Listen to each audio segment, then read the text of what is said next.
What's up, guys? Welcome back. So today we're talking about white privilege, right? The kind that doesn't get acknowledged enough. So some white folks will say, I grew up poor, I worked for everything I got. Like, that erases the fact that their ancestors probably enjoyed opportunities that generations of black folks were barred from. I mean, it's easy to say I never had anything handed to me, but harder to admit, skin color opened doors you never even knew were locked for others, right? We've got white creators now doing something rare, owning that privilege, showing how their freedom just to be without fear or without race, or their race, right, being the first reason for suspicion has made all the difference. And for black folks, this isn't theory, it's generations of working triple time for half the access. Let's watch these clips, let's watch all these confessions, and then we'll come back and talk some more. Credit goes to all the original creators. Don't forget to like, share, and subscribe. Thank you so much for your support thus far. Let's watch and we'll be back. If you do nothing else today, I urge you to watch the following all the way through. It is one of the best explanations of white privilege I have ever heard. I am white, and on both sides of my family, we do not have any massive generational wealth. My mom's father is the only one of my four grandparents who we got any sort of generational wealth inherited from. And 99% of the wealth that we inherited from my grandfather was from selling his house. My grandfather was born in 1926 in rural North Carolina, and he was a 6'3" white man with blue eyes. Other than being white, my grandfather didn't have that many privileges. He was one of like 7 children. His mom didn't even get to high school level education, and his dad never went to college. They were not privileged in most other ways that we define privilege, but he was a white male in a very, very racist country. What his whiteness allowed him to do was work his way through college. At the time, there were colleges that weren't accepting black people, and he was accepted to college as long as he could pay for it. And he ended up getting a law degree and becoming very successful. And again, never hoarded any significant wealth, but bought a house outside of Washington, D.C. in the 50s. In a neighborhood that was redlined.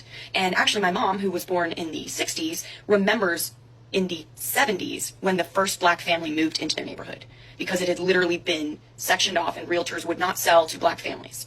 And my mom, who is 58 years old, went to a year of segregated school. So for all of you saying it was so long ago, everyone has equal rights now, get over it. My mom remembers when the first black student joined her class in the 70s in Alexandria, Virginia. In 2015, my grandfather died, and we sold his house that he bought for around $100,000 in the 50s, and we sold it for $1 million. That money was divided among his children, and my family was able to get out of a lot of debt, and it completely reset my ability to go to private versus public school, my ability to afford tutors, my ability to become the educated person that I am. And it was all really because I have a white grandfather. Let me finish. Had my grandfather been black and had all of the other skills and background that he had, he couldn't have gone to the schools that he went to, he wouldn't have been hired in the jobs that he was, and he couldn't have bought the house that he did, that, 65 years later, put his family out of debt. So if anyone tries to tell you it's not that deep, it really is that deep. It goes so far back. Any small privilege that a white person has is probably, to some degree, due to their whiteness. And if you are a white person who has roots in the South, you definitely should have white guilt, and you definitely should be doing the work to understand how your privilege affects the people around you and how you can help level the playing field. And everyone tried to get all particular about these specific situations where a black person might have a privilege or a woman might have a privilege over a man. Those are isolated situations you're bringing up. We're talking about large-scale, mass, systematic issues. Now, yeah, legally, black people and white people should have the same exact rights and privileges. But they're playing catch-up. Because if my family, like I said, had been black, we would never have gotten out of debt in 2015. I would never have been able to afford the school that I went to and live the lifestyle that I'm living right now. The reason so many of us white people don't believe in white privilege is so many of us don't see it. If you go through your entire life never having lived or experienced something, how do you know it exists? It's a form of social blindness. White people never have to live or experience the types of oppression that black and indigenous and people of color go through on a daily basis, so we're blind to it. Even those of us who have thoroughly educated ourselves. Education is key. And who best to be educated by other than Black and Indigenous and people of color who suffer from systemic racism on a daily basis? Unfortunately, many white people only hear woe is me whenever a Black or brown person is talking about systemic oppression. So oftentimes that education has to come from a white face. It's a similar concept to men not understanding the oppression that women go through until another man tells them. With most things in life, we only know what we experience, and we have to learn the rest. This is just your friendly reminder that if you actually thought white privilege exists. This video is for anyone who believes that white privilege doesn't exist. I'm not sure that one video can change someone's mind, so my goal here is simply to plant some seeds. I'm in my seed planting era,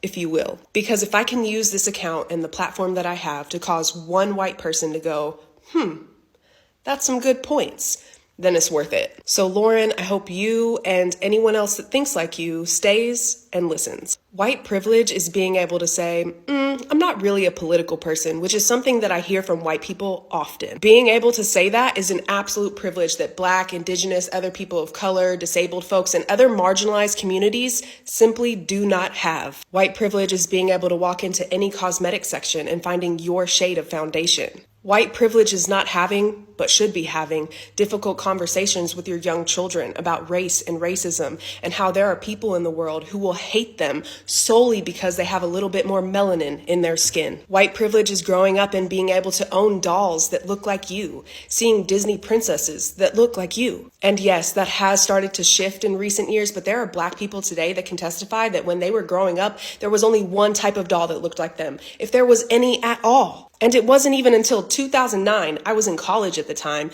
that we got our first Black Disney princess, and she was a frog for most of the movie. White privilege is being able to walk into any hair salon and knowing without a shadow of a doubt you're going to be able to find a stylist who is competent in how to cut and style your texture of hair. White privilege is getting pulled over by a cop and the only thing that you're nervous about is getting a speeding ticket instead of worrying that you might say or do something that will get you killed. White privilege is not being followed closely around in a store because employees have assumed, based on the color of your skin, that you might steal something. White privilege is being given the benefit of the doubt in a lot of different situations solely just because you look like you're a nice person. White privilege is being able to travel freely to pretty much anywhere in the world and being welcomed by the people that live there. White privilege is interviewing for a job and not having to worry about your natural hair or if the interviewer has already written you off just because of the color of your skin. And that's not even close to being a complete list. Let me end with this.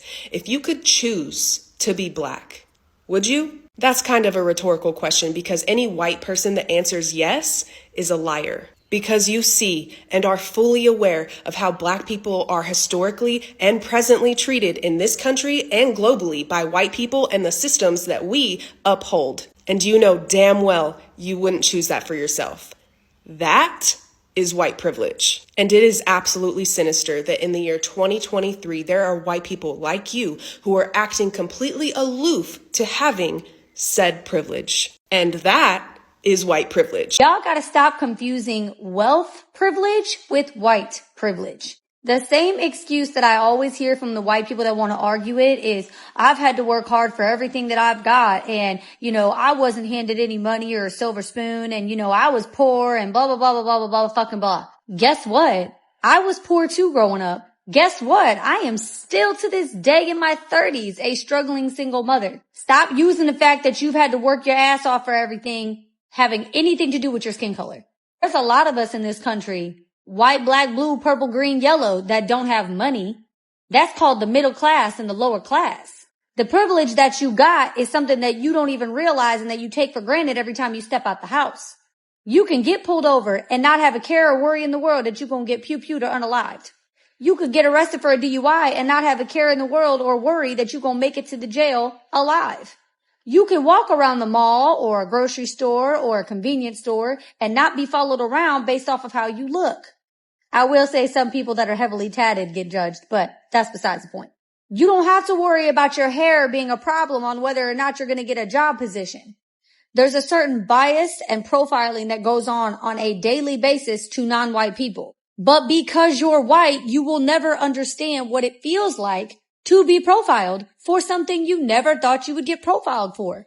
Now, I will give some people the benefit of the doubt, right? Your life experiences and things that you are in proximity to are going to change your perception to things. But it's just diabolical to me that racist people or people who want to claim white privilege don't exist. I will stand 10 toes down believing that Jesus and a bunch of stories in the Bible are true and a bunch of people that you ain't never seen in your goddamn life without seeing it, right? But you can't grasp your head around the fact that the things that we're talking about exist even if you haven't seen it. You can't grasp your head around the fact that just because you ain't gone through it means it doesn't exist. And even when it exists, right, it's not something that you should feel defensive about. It's not something you can help, unfortunately. So the least you could do is be empathetic to it, right? The least you could do is recognize it and acknowledge it, right? The least you could do is not minimize other people's experiences and feelings about it, right? Like if stubborn was a race, I swear to God, it would be white people. It's not like you have to kiss people's feet and bow down. All people are saying is, hey, we just want you to understand, acknowledge, and empathize.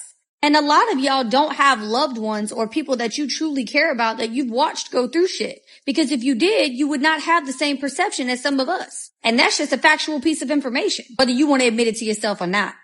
Out of sight, out of mind does not pertain to this concept. Like I said in part 1, some of y'all want to stay delusional. I'm not going to be delusional with you. I get that there's always going to be the exception to the rule, but you cannot sit here and act like millions and millions and millions of people are just pulling this shit out their ass. The quicker people start listening to comprehend and understand instead of listening to respond is when we'll finally make some progress. Y'all be safe out there. You know, when people say white guilt, right? I thought about it. Yeah, I have white guilt. I think it's like when people use it as an insult, it's like you should have white guilt. You should feel guilty. Even if you've done everything you can not to be racist or something else, you have privilege as a white person that people that are not white don't have. You should feel guilty just for that. Like, I really believe that. And I have plenty of white guilt.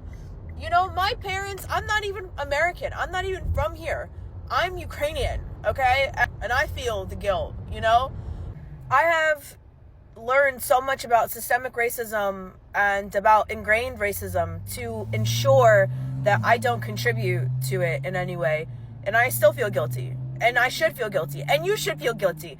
And everybody should feel guilty, because if people felt more guilty, then more people would do everything that they can to not contribute to the system, you know? Like, there's a lot of work to be done, and nobody's going to do anything when they sit around and think that everything is okay because they feel good about things, you know? Nobody gets work done because they feel good about how things are going, you know? Things are not going well, so... One of the first places that I learned about privilege was at a 5K in Florida. I was running my race and I was feeling good, and it was one of those down and backs. So I'm starting to see people coming back this way, and they look like there is pain on their face. They look like they're barely running, and I'm like, what's wrong with them? I'm feeling good. Well, then I turn around and I realize there is a huge wind that was at my back. It's like hurricane force winds in my face. I can barely run. Suddenly I'm looking like those same people that are just struggling. And that's when I begin to realize, oh, there's this tailwind. And as I look at my life, I can tell this story that I've told about this hardworking guy who, through the sweat of his own brow, was able to craft a successful career. And, you know, the truth is, there was a lot of tailwind helping me along the way. And I won't get into all the details, but I had resources to help me with my learning disability. Yes, I worked hard to overcome my learning disability, but guess what else helped? Having parents who could afford a tutor to help me take a test. Having parents who helped me get into college by helping me work on my resume, because they were college graduates and knew how to do that. I bought a house with rap money by the time I was 24. Guess what? My mom put up her house as collateral. I didn't have credit at the time. I couldn't prove my income because I was a musician, you know. But my mom was like, we'll put up this house that she had acquired partially through generational wealth through her father. So I don't have to be ashamed of that, but I do need to acknowledge it, and especially remember it when I want to look around and say, well, who's not working as hard as me? Because those people over there, they must not work as hard as me because they're having trouble running.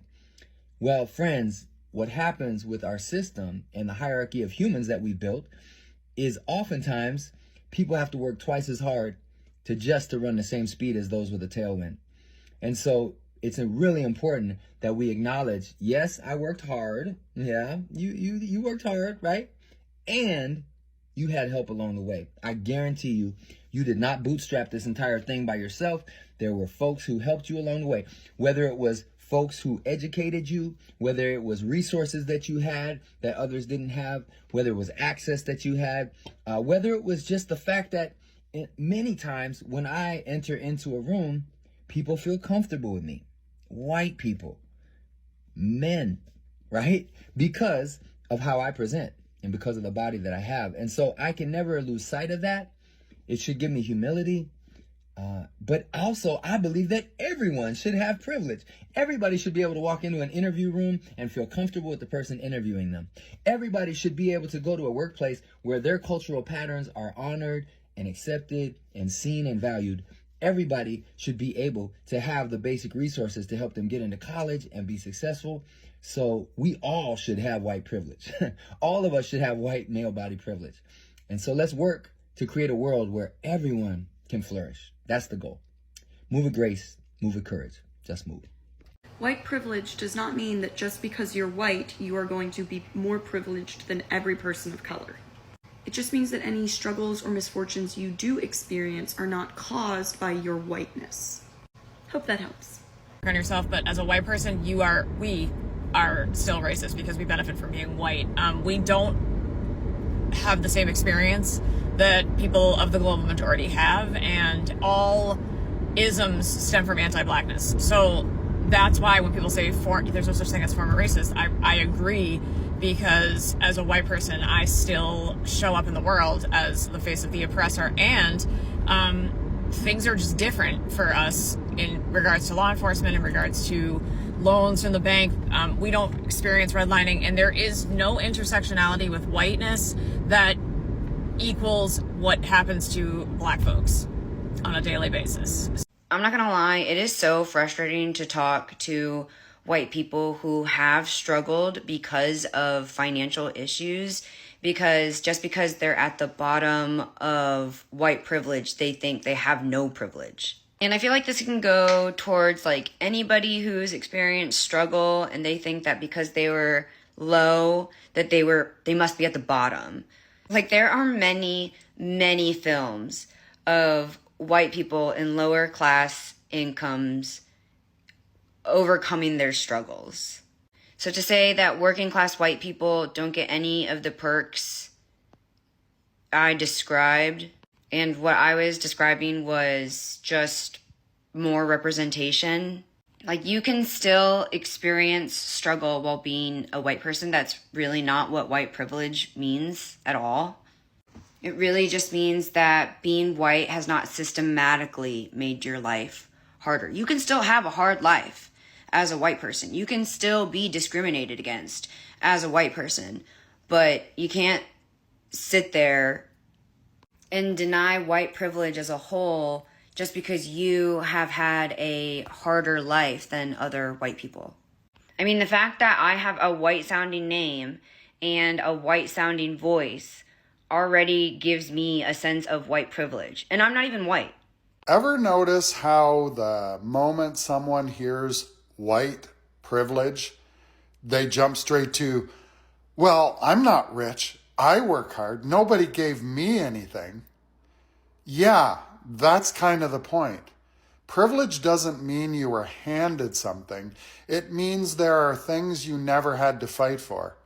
It's not a trust fund. It's not a cottage or a Tesla or whatever image you attach to the word privilege.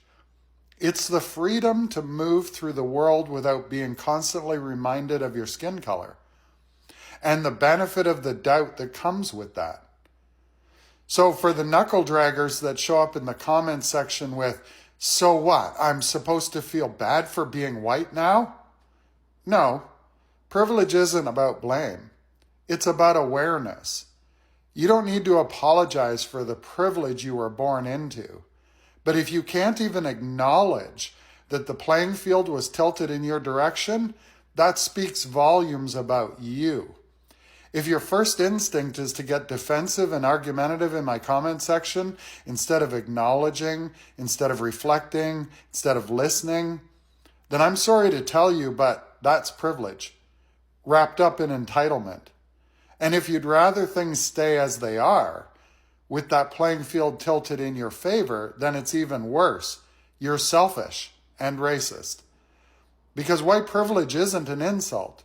It's a reminder that the system is designed to make your experience the default. It's not saying your life is easy. It's saying your skin isn't one of the reasons it's hard.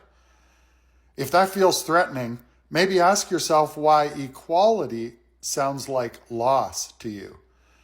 Because equality doesn't take anything from you. It just stops giving you a mile-long head start. So no, nobody's asking you to feel guilty, just to see it. Pretending privilege doesn't exist doesn't make you humble. But I get it. It does make you uncomfortable, doesn't it? So for those of you still here after that, what are some examples of white privilege? Shout out in the comments if I miss any, but here's a few that come to mind for me. Being able to walk into a store and not be followed with suspicion, your every movement watched. And worse, not even realize others deal with that daily. Seeing people who look like you in every commercial, every history book, every boardroom. Never having to teach your kids how to survive a traffic stop. Watching the news after a crime and not holding your breath, praying the suspect isn't one of us. Being able to move into a neighborhood and have people assume property values will rise, not fall. Calling the police and knowing they'll come to help you, not question why you're there. Reading the news and never seeing your community described as a problem. That's not wealth, that's insulation. Look, recognizing privilege doesn't make you guilty, it makes you aware. It takes emotional intelligence to admit, I don't see it because I don't have to see it. The water doesn't notice it's wet, but everyone drowning around it does. So no, you don't need a lake house or a silver spoon to have privilege, but you are privileged if you don't notice the doors that open automatically for you where others still have to knock or kick them in just to get a foot inside. Because privilege isn't what you have, it's what you don't have to worry about.